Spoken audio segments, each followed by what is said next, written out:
మాజీ ముఖ్యమంత్రి వైఎస్ఆర్సీపీ అధ్యక్షుడు జగన్మోహన్ రెడ్డి అకస్మాత్తుగా బెంగళూరు నుండి స్పీకర్ అయ్యన్న పాత్రుడికి ఒక లేఖ రాయడం, తనకు ప్రతిపక్ష హోదా కావాలని జగన్ అడగడం వెనుక భయం దాగి ఉందా? పార్టీని తొక్కేస్తారని జగన్ ఉలిక్కిపడుతున్నారా? ఎమ్మెల్యేలు, ఎమ్మెల్సీలు, ఎంపీలు తన వెంట నిలబడతారా అన్న ఆందోళన జగన్ లేఖను బట్టి చూస్తే కనిపిస్తోందని అంటున్నారు విశ్లేషకులు. కనీసం ప్రతిపక్ష హోదా దక్కించుకుని ఉన్న ఎమ్మెల్యేలను, ఎమ్మెల్సీలను కాపాడుకోవాలనే ఆలోచనలో జగన్మోహన్ రెడ్డి ఉన్నాడన్న టాక్ కూడా ఇప్పుడు వినిపిస్తోంది. అసలు ఈ ప్రతిపక్ష హోదా గోలేంటో ఈ స్టోరీలో చూద్దాం.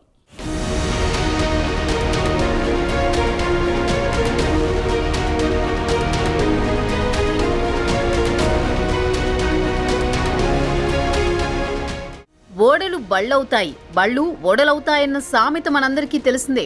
2019లో వైసీపీ 175 సీట్ల భారీ మెజారిటీతో గెలిచింది. టీడీపీ కేవలం 23 స్థానాలకు మాత్రమే పరిమితమైంది. వారిలో 4 వైసీపీలోకి జారుకున్న తర్వాత టీడీపీకి మిగిలింది కేవలం 19 మంది సభ్యులే. వారిలో మరో 4 లాగేసుకుంటే చంద్రబాబుకు ప్రతిపక్ష హోదా కూడా దక్కదని అసెంబ్లీలో జగన్ గర్వంగా విర్రవీగుతూ మాట్లాడారు. 5 ఏళ్లు తిరిగేసరికి ఏపీ ఓటర్లు ఆయనకు ప్రతిపక్ష హోదా కూడా ఇవ్వకుండా కేవలం 11 సీట్లకు మాత్రమే పరిమితం చేశారు. దీంతో జగన్కు ప్రతిపక్ష హోదా దక్కలేదు. ఫలితాలు వెలువడిన తర్వాత నుంచి ఆయనలో అసహనం పెరిగిపోతోంది.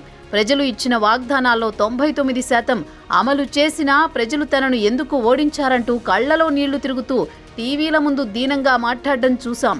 అయినా తనకు 40% ఓటు బ్యాంక్ ఉంది, గొంతులేని వారి గొంతుకగా నిలబడతానంటూ తనకు తాను ఓదార్చుకుంటూ చెప్పుకొచ్చారు.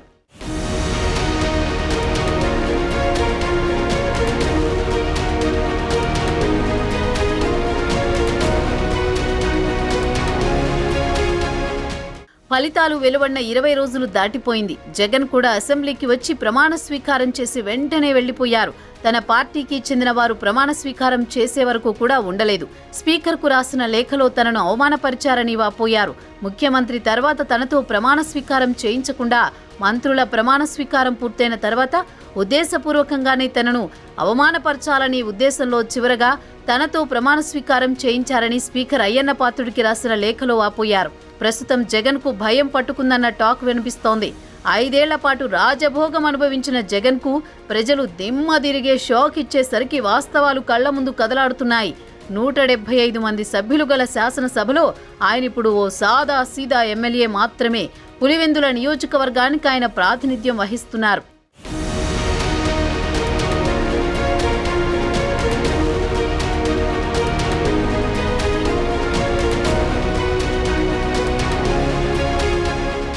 ప్రస్తుతం శాసనసభలో జగన్ పార్టీకి కేవలం 11 మంది ఎమ్మెల్యేలు మాత్రమే ఉన్నారు. అయితే శాసన మండలిలో మెజారిటీ సభ్యులు వైసీపీకి చెందినవారే ఉన్నారు.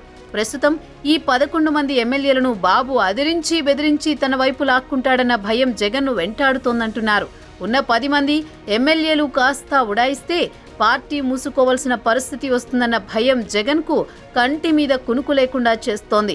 కనీసం ప్రతిపక్ష హోదా అయినా దక్కించుకుంటే సభకు వచ్చి సభలో పాల్గొని ప్రభుత్వాన్ని నిలదీద్దామన్న ఆలోచన కూడా ఆయనలో ఉందంటున్నారు. ప్రతిపక్ష హోదా కలిగి ఉంటే సభలో మాట్లాడడానికి తమకు కూడా తగినంత సమయం కేటాయిస్తారు. సాధారణ ఎమ్మెల్యేగా ఉంటే సభలో జగన్ను ఎవరూ పట్టించుకోరు కదా, అవమానాలకు గురి చేస్తారన్న భయం వెంటాడుతోంది. ప్రతిపక్ష హోదాలో ఉంటే ముందు బెంచీలో కూర్చుని సభలో తన ఉనికిని కాపాడుకోవచ్చు, లేదంటే వెనుక బెంచీలో కూర్చోవలసి ఉంటుంది. తన గలం విప్పితే స్పీకర్ తన గొంతు నొక్కే అవకాశం ఉందన్న భయం జగన్ను వెంటాడుతోంది. 5 సంవత్సరాల పాటు ముఖ్యమంత్రిగా భోగభాగ్యాలను అనుభవించిన జగన్ ప్రస్తుతం సాదా సీదా ఎమ్మెల్యే. అసెంబ్లీలో ఆయనను ఎవరూ పెద్దగా పట్టించుకోరు. కనీసం ప్రతిపక్ష నాయకుడి హోదా దక్కితే కేబినెట్ మంత్రికి లభించే వసతులు ఆయనకు లభిస్తాయన్న ఆలోచన కూడా జగన్లో ఉన్నందున ఆయన తనకు ప్రతిపక్ష హోదా కల్పించాలని స్పీకర్ను పట్టుబడుతున్నారన్న టాక్ కూడా వినిపిస్తోంది.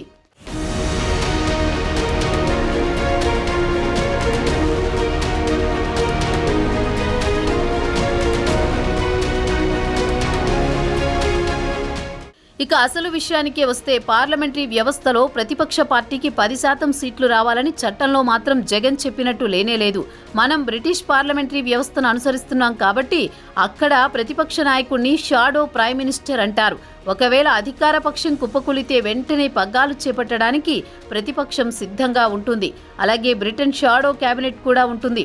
వెస్ట్ మినిస్టర్ సంప్రదాయం ప్రకారం ప్రతిపక్షం కేవలం అధికార పక్షాన్ని విమర్శించడానికే కాకుండా అవసరమైతే బాధ్యత కలిగిన ప్రతిపక్షంగా ప్రత్యామ్నాయంగా అధికారం చేపట్టడానికి ఎప్పుడూ సిద్ధంగా ఉంటుంది.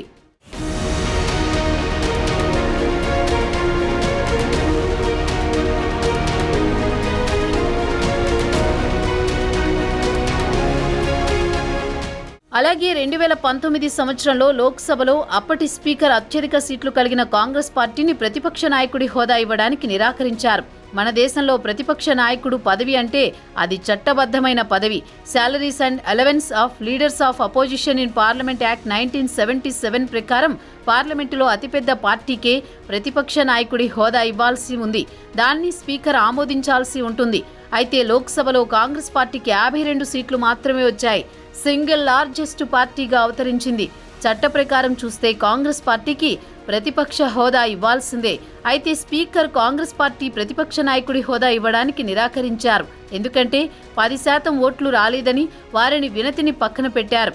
543 సభ్యులు గల సభలో కాంగ్రెస్కు 2 లేదా 3 సీట్లు తగ్గాయి. అయినా స్పీకర్ మాత్రం కాంగ్రెస్కు ప్రతిపక్ష నాయకుడి హోదా ఇవ్వడానికి నిరాకరించారు.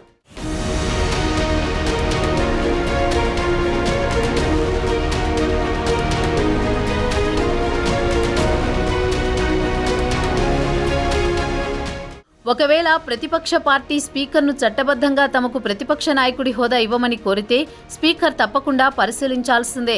చట్టం ప్రకారం 10% సీట్లు ఉండాలని లేనప్పుడు అయినా దీనిపై ఇంకా గందరగోళం కొనసాగుతోంది. ఇక్కడ ప్రతిపక్ష పార్టీ నాయకుడి హోదా గురించి చెప్పుకోవాలంటే ఢిల్లీ అసెంబ్లీలో మొత్తం 70 మంది శాసనసభ్యులుంటారు.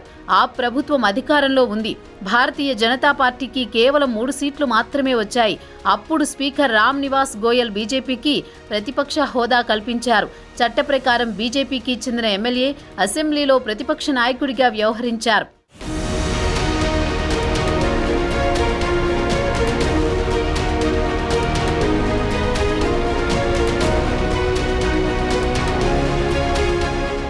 ఇక తిరిగి ఆంధ్రప్రదేశ్ రాజకీయాల విషయానికి వస్తే ఇక్కడ రాజకీయ పార్టీలు అంత ఉదారంగా వ్యవహరిస్తారనుకోవడానికి వీల్లేదు. వైసీపీ అధికారంలో ఉన్నప్పుడు తమను రాచి రంపాన పెట్టింది కాబట్టి ఇప్పుడు తమకు ఆ అవకాశం వచ్చింది. అంత తేలిగ్గా వదులుతామా అని అధికార పార్టీ నాయకులు తరచూ మీడియాలో మాట్లాడడం చూస్తూనే ఉన్నాం. కాబట్టి జగన్ తనకు ప్రతిపక్ష హోదా కావాలని అడగడంలో ఎలాంటి తప్పు లేదు. ఎందుకంటే మన చట్టంలో 10% సీట్లు దక్కించుకుంటే ప్రతిపక్ష నాయకుడి హోదా ఇవ్వాలని ఎక్కడా లేదు. జగన్కు ప్రతిపక్ష నాయకుడి హోదా లభించాలంటే కేవలం చింతకాయల అయ్యన్న పాత్రుడు దయ తలిస్తేనే జగన్ మోక్షం. లేదంటే ఇక ఈ 5 ఏళ్ల పాటు గుంపులో గోవింద సామెతలా సాదా సీదా ఎమ్మెల్యేగా కొనసాగాల్సిందే. అందుకే ఓడలు బళ్ళవుతాయి, బళ్ళు ఓడలవుతాయన్న సామెత ఊరికే రాలేదు కదా.